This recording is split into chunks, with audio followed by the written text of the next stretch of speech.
First, I'm gonna write letters to myself before becoming a mom. No one in this room is expecting this answer. This book isn't just a guide for them. It's a way of life, I would say. There you go. Right? I turned to my husband and I was like, listen, honey, if you don't quit your job, we're gonna have problems.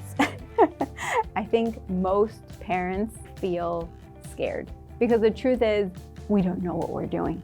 Hi, I'm Myriam Sandler, and it's really hard to define what I do because I feel like I do so much. First of all, I'm a mom of 3 amazing, beautiful little girls. I'm also the creator behind a lifestyle and parenting company called Mothercould. I show them how to connect through kids' activities, mom hacks, and just a whole bunch of fun stuff. And recently, I became the author of Playful by Design. And today I'm gonna be writing letters to my past self, which hopefully I can take some advice from. This is Postmarked Letters. First, I'm gonna write letters to myself before becoming a mom. So I'm from Venezuela and I moved to Miami, Florida right before high school. I had so many AP credits going into college that I actually finished within 2 years. But those 2 years of my bachelor's degree were packed. I worked for the Center for Children and Families, where I had the pleasure of working with lots of children who had ADD and ADHD. My experience there with sensory play would lead me to where I am today. I always knew that I wanted to work with kids in general, so I was pursuing a career in psychology where I would want to get a master's degree or even my PhD, but destiny had it that I would become a first-time mom really young.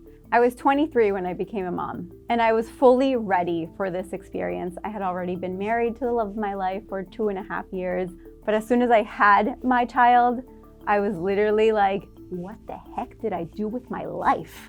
I had so much experience, but because I was so young, I felt like I had so much more that I wanted to do. Little did I know that literally every single experience that I had before becoming a mom would shape the first year of motherhood for me. If you're unsure what your purpose is, pay attention to. Okay. If you're unsure what your purpose is, pay attention to your intuition. Doctors and most people around you will be quick to dismiss what your intuition is telling you. Follow it. I had a delicious baby, beautiful girl, but when I tell you that she would not eat a single solid, she would not eat any solids. So when I went to the doctor on her first birthday and was like crying my eyes out, doctor, I need your help. She cries every time she sees food. She cries anytime she sees the high chair. Like, what can I do? And the doctor looks at me like I am losing my mind. And honestly, I was losing my mind, but like, I needed help in that moment. Because I had worked with kids that had ADD and ADHD and had been through training for sensory play, I realized that what she had was a texture sensitivity. And that was like a light bulb moment for me. I immediately started creating sensory play recipes that were edible. So I introduced textures to my child through play. And a child learns best through play. That is their language. So by giving my child a texture like sand, like slimy water, like Play-Doh, like squishy, soft, hot, warm, all sorts of textures through play, she was able to have exposure to those textures so that when it came down to the dinner table, she was more comfortable with it. And I kid you not, within 6 months, like you name it, she was eating everything. And that for me was my motherhood moment. Here we are. The kids you're helping now will teach you more about blank than any class ever could. Oh, I love this. There's so many words here that I want to put.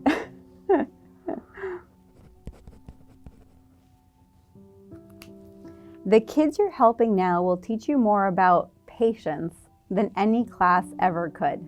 Patience. When I worked at the Salvation Army homeless shelter, the first job out of college, I have a family of 5, and the dad literally said, open that drawer. You're gonna need some patience. And I was like, oh my God. You cultivate patience through practice and truly understanding the person in front of you or the situation that you're in. It's not getting caught up in the moment. It's not rushing to conclusions. It's really understanding where you're at and fully encompassing the experience that you're living. And my children in particular have taught me that. You don't need a perfect plan. What matters is the journey.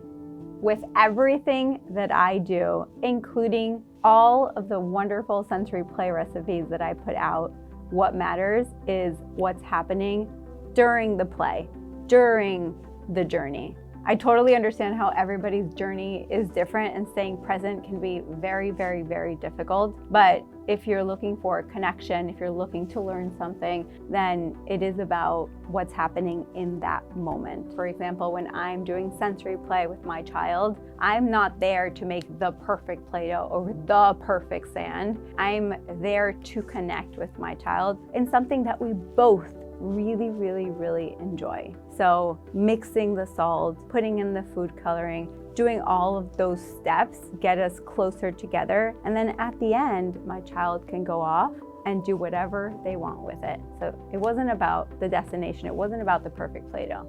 But in that moment, we really connected. Even when it feels like you're starting from scratch, trust that it's for the best.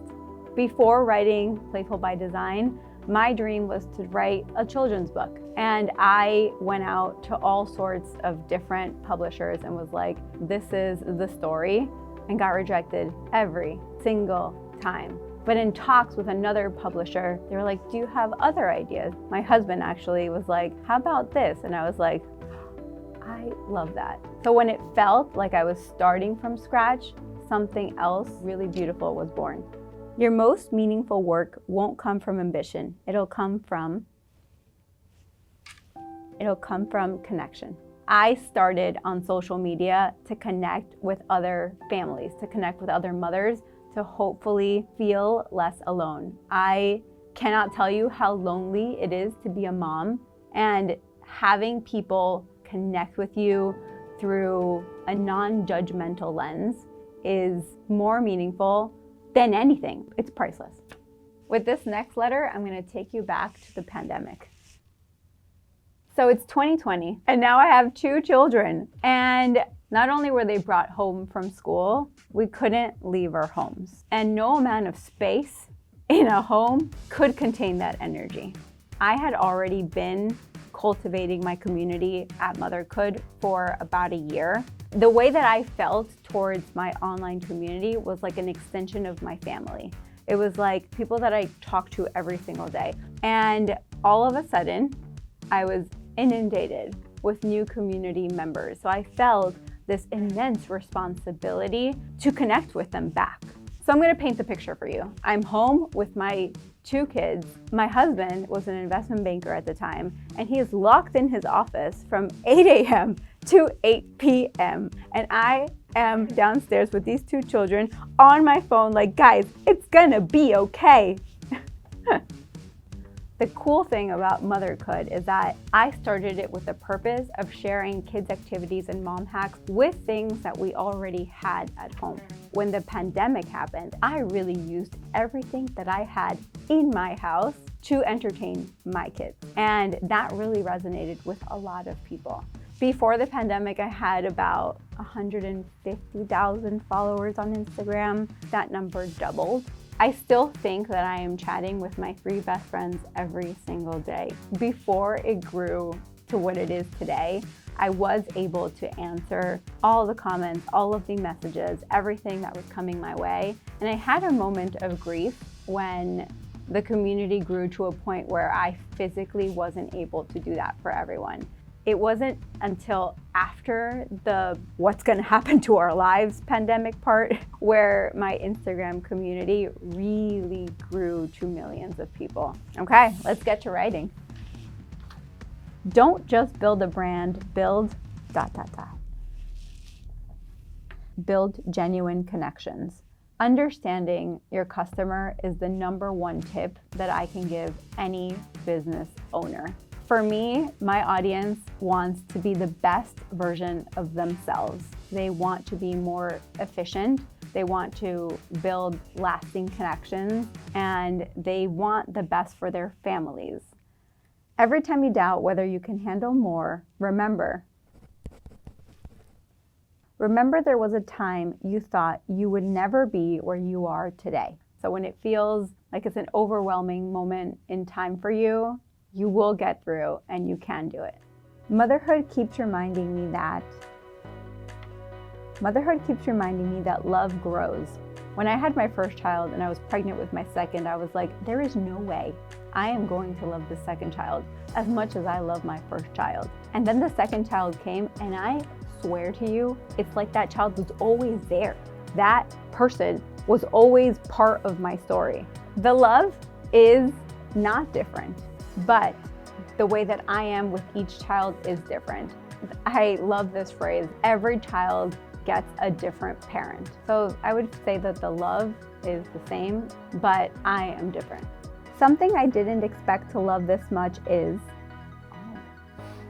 no one in this room is expecting this answer. Something I didn't expect to love this much is getting dirty. And I'm not saying like I want to paint my whole body in dirt, but that genuine connection that I feel with my child when we are both doing something really fun is something I can't describe. I feel like a child all over again, and it's really special. One quiet truth I'm holding on to right now is that I'm scared. I think most parents will tell you that they feel scared because the truth is we don't know what we're doing. There's no like manual, there's no guide, there's no like, hey, do these 4 things and everything is gonna work out. So I'm scared of how the outcome will be, but I'm doing my best. So a year into the pandemic, I turned to my husband and I was like, listen, honey, if you don't quit your job, we're gonna have problems. And I said that because I was either going to bring in somebody that really understood our brand, like my husband, or having to hire somebody totally new where I would have to teach all of these things too. And he, to my surprise, said, okay. And I was like, okay. And because of his help and him coming on to Mothercould, I have gone on to do so many incredible things, like becoming an author. And I might as well just put this here. I always wanted to become an author, and it isn't exactly what I thought this journey would look like, but sometimes life leads you to the perfect moment for you. All of the time that I had, apart from being a full-time mom, I put into content creation. So when my husband came onto Mothercould, all of these passion projects that I had been dreaming of actually could happen because I had somebody else that understood what we wanted out of life and helped make that into a reality. One thing is writing a 20-page children's book, and another one is writing an over 200-page, very detailed book that is for adults. I definitely doubted myself. English is my second language. And I thought I would never be done with the process. This took over 2.5 years, but we did it. In order to give myself that encouragement, let's get to writing. Oh, I love this one. If you're wondering whether writing is worth the time, just remember, a post disappears, but a book is forever. And I take that so seriously. Everything that I put into Playful by Design was meant with the intention of you coming back to it many, many, many, many times as your family dynamic changes. Your physical space, or now you have one child, in 3 years you have a second. I don't know what's gonna happen in your future. I really wanted to set yourself up for success in the long term. So I give you the basics of how to do that, but I also show you how in every physical space that you already have, you can make the most out of. You can grow an empire and still be present if you're willing to put in the work and be present. I always say that I compartmentalize my mind. There is so much going on, so many different projects, 3 kids, a book, full-time career, a husband. How do you make it happen all at the same time? And the truth is that I try to really focus in on what I'm doing in that moment. So really it's telling yourself, let me put my author's hat on and say, today I'm going to write for the next 20 minutes and that is what I'm going to do.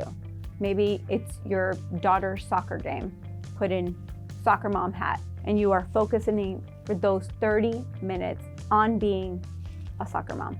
Sometimes we have this really big goal and we feel like we have to kind of abandon everything for that goal to happen. But I'm here to tell you that doing something small every day towards that goal will not only get you there, but it will make you feel more fulfilled in the end because you didn't abandon all your other responsibilities. So by the time you've gotten to that goal, everyone around you will stand at that mountaintop with you.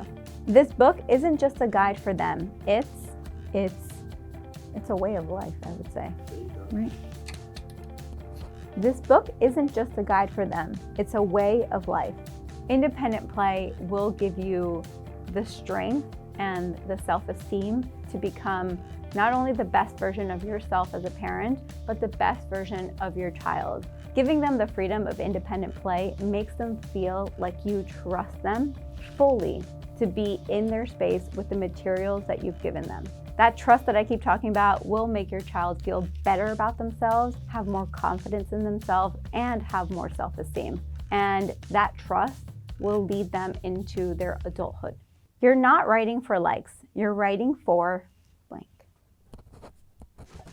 You're writing for families to feel less alone like I did when I first started. I poured all of my experience and every lesson that I've learned along the way into this book. I took everyone's suggestions, comments, hopes, things they wanted to do with the things they already had and turned it into this book. And it is something that will truly add value into your life. I'm so excited for you to read it. I know these letters aren't gonna reach past self, but it was actually very therapeutic. And if you're watching this, I hope you feel less alone. And I thank you for making me feel less alone throughout my motherhood journey. Thank you. Happy reading.